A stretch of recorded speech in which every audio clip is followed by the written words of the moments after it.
Hey, what's up everybody? I'm Shamiriel and thank you for taking time out of your day to click on this video. Sex in the City is back. Only they're not calling it Sex in the City, they're calling it And Just Like That. Okay, fine, whatever works, I guess. I am happy to see some melanated people in the cast, in the background, just out there. Super happy to see it. If you want to discuss the episode and all that it entails and what should have been done and what wasn't done and what could be looming, things like that, then keep watching. Thank you.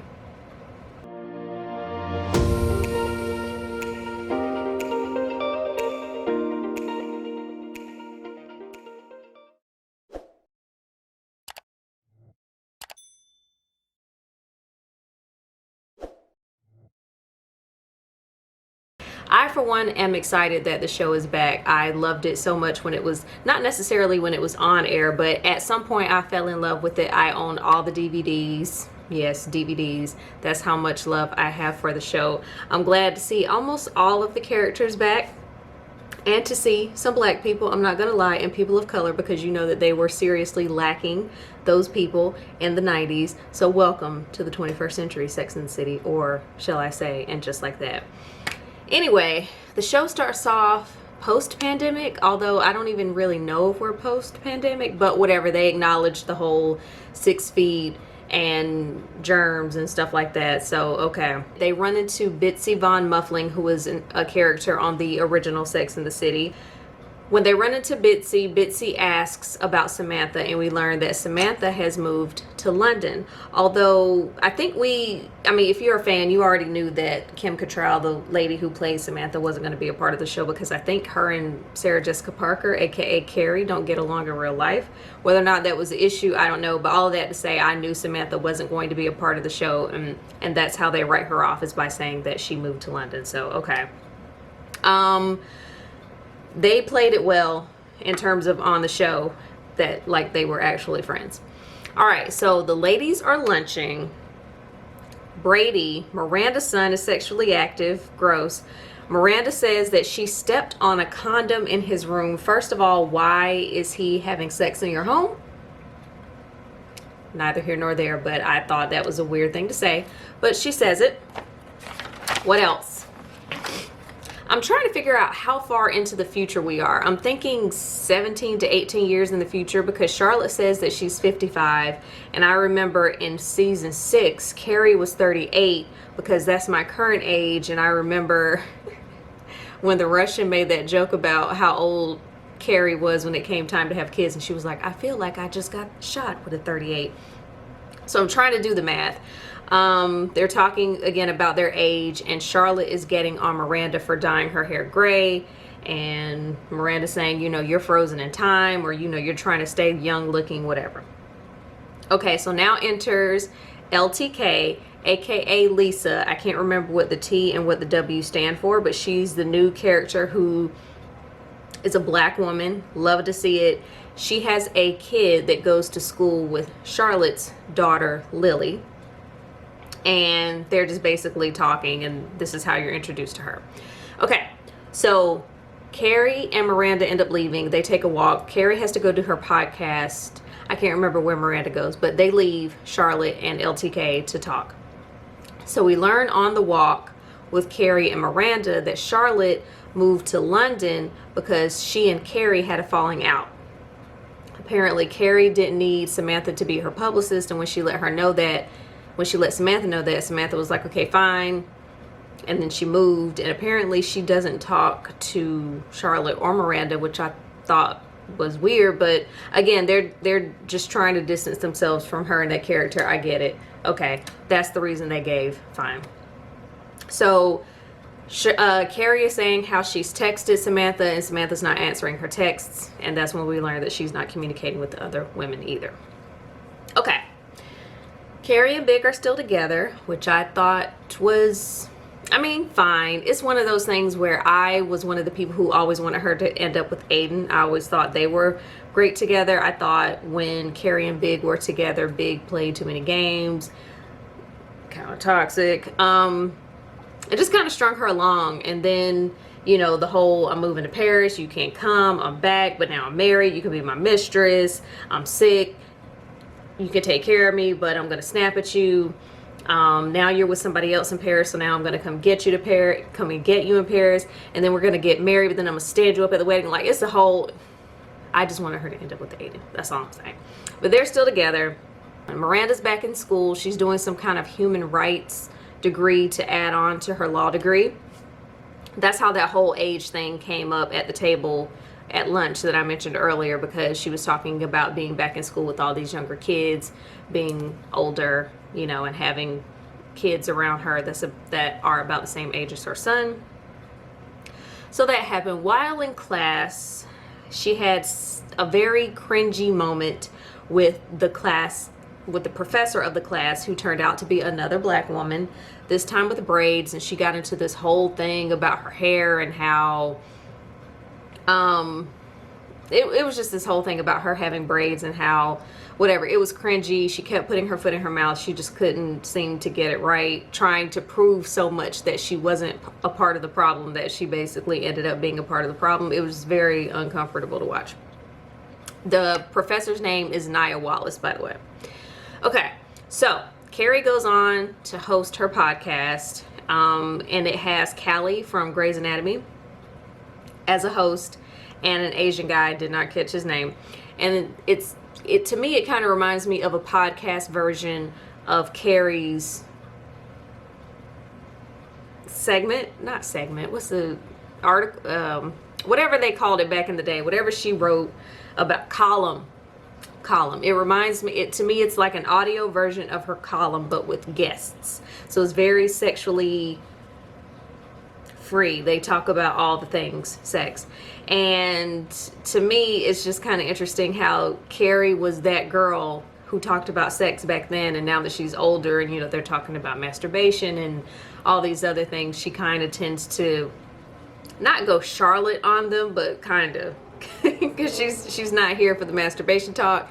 And it's just kind of funny to see her clam up, and then the host comes to her and she's like, you need to loosen up, you know, or you're going to lose your spot, whatever. So next up, we see Miranda is leaving class. She runs into her professor again and tries to apologize to her. It's still terrible. She still can't seem to get it together. She still can't not be offensive, not put her foot in her mouth, but it happens. She ended up saying that she was so worried to say the wrong thing in this climate that she continued to say the wrong thing, and I would agree. Because I was like, girl, just stop talking. Just make it stop. Okay, so the masturbation talk that I mentioned that Carrie had on the podcast must have rubbed off on her, because she goes home and she asks Big if he's ever masturbated, and he's like, yeah. And she's like, will you do it in front of me? That was uncomfortable. Didn't need to see that. Just didn't need to see it. We see Carrie's closet. It's amazing. Did you expect anything less? And she is getting dressed to go to Charlotte's daughter's recital that Charlotte really wanted her to go to. We see Anthony, who still looks great.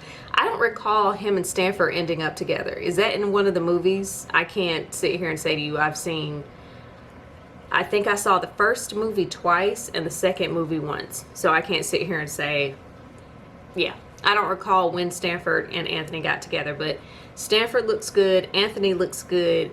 Steve, Miranda's husband, looks good. I feel like there was someone else I saw who looked good. Stanford and yeah. And my thing is, I say Stanford looks good, but it's like he looks just like he did back then. So did you look 50 something back then, or did you just, you know what I'm saying? I don't know if, whatever. Stanford looks the same. So we're at the recital, and something that happened during the recital rubbed me wrong. Maybe I'm being dramatic. Maybe I'm looking too much into this, but why is Lisa's character begging? I only know one other person who I discussed the show with who picked up on this. So when you first are introduced to LTK, also known as Nicole Ari Parker, also known as what I'm guessing will be one of the prominent black women characters, she asks who is eating french fries at the table, and she's like, can I have a french fry? Which I thought was weird, but I ain't saying anything. So then we are at the recital, and Miranda brings a bottle of wine to the recital, and she's like, "Ooh, can I have some wine?" Why you got this woman begging for French fries and wine? Can she just, I don't know. Also, why is Miranda drinking so much? Are they trying to set us up for what could potentially be a drinking problem for her? Because when she goes for her first day of school, she shows up at a bar at 10:45, and she's like, she's ordering a drink, and the bartender's like, "We're not open yet." She's like, "It's fine, I'll wait." So she waits until 11 when they're serving alcohol to get a drink. She's bringing an entire bottle of wine to a child's recital. I'm just saying, it's not a good look. All that to say, it's the recital. During the show, it's mentioned several times that Big is a Peloton user. He keeps talking about his Peloton and how he's looking forward to his ride. It's his 1,000th ride, if I'm not mistaken, and how he plans to ride his Peloton during the recital because he doesn't want to go. And then I believe the plan was for he and Carrie to go out of town, either following the recital or the next day. Or actually, I think they stayed in town for Carrie to go to the recital. I believe that was the plan. So, Big is preparing to ride his Peloton. I have the rest of my notes on my phone. Charlotte's daughter is playing, and she was amazing. She's playing the piano. She did an amazing job. So while she's playing the piano, you see Big preparing to do his ride. And I knew at that moment, I was like, something's off. But I kept watching. So once her recital is over, once the recital is over, Big is getting ready to take a shower. You know, he's been working out, he's sweaty, whatever. And then he drops to the floor, like basically he just starts going through the motion as if he's having a heart attack. Now, if you are a Sex and the City fan, you may recall that he had heart problems in season 6, and he ended up having to have surgery. So, you know, this isn't new, so to speak. So, he starts to do the motions to indicate that he may be having a heart attack. Before he started to experience these pains, he had sent Carrie a text message. I think it was basically discussing the whole whether or not they were going to stay in town or go out of town or when they were going to go or whatever. Whatever the message said led Carrie to end up going home instead of going for a drink with Stanford. He asked her if she wanted to go for a drink. She was like, "No, I'm going to go meet Big." She was having trouble getting a car. All of this to say she's not getting home as expeditiously as she would like. So while she's trying to get home, Big's basically having a heart attack. She comes home, and Big is on the floor holding his arm. He's looking real pitiful. They kind of have this stare off. And I'm kind of staring at the TV like, what are you doing? Why are y'all staring at each other? Move, do something. And so she runs over to his side, and she's holding him, and she's screaming, and she's crying. She wore her wedding shoes, those very pretty blue shoes that she wore when they got married at the courthouse. She wore her wedding shoes that day. Big is close to the shower. The shower is running. Her wedding shoes end up getting wet, and she's holding them, and she's doing everything, crying. She's doing everything, but she's not calling 911. That's not what she's doing. She's doing everything else. And then the episode ends with her saying, "And just like that, Big died." Really, ma'am? And just like that, Big died? I was sitting at I was looking at the TV screen like, now what now? Now again, did I always want her to end up with Aiden? Yes. However, I didn't want the man to die. Not on the first episode. We were all excited for the show to come back and see them together when they're finally happy. They're finally together. They're listening to records and dancing and masturbating and doing all this stuff. And then you kill the man. You kill the man. And just like that, that was the end of the episode. So that's how we're starting off the first episode of And Just Like That, with Carrie being a widow. Yeah. It's not funny. It's not funny at all. But that's how we're starting off. So did you watch the show? What did you think? Are you excited about these new characters? Do you have any predictions for the season? Let me know your thoughts. Are you going to continue to watch even though they killed Big off? Do you think there'll be a season 2? Is it too soon to predict that? I have questions. I have thoughts. And if you have questions and thoughts, I want to hear them too, so drop down in the bottom box. Thank you for taking the time to watch, and until my next video and my next review, I'll see you later. Bye.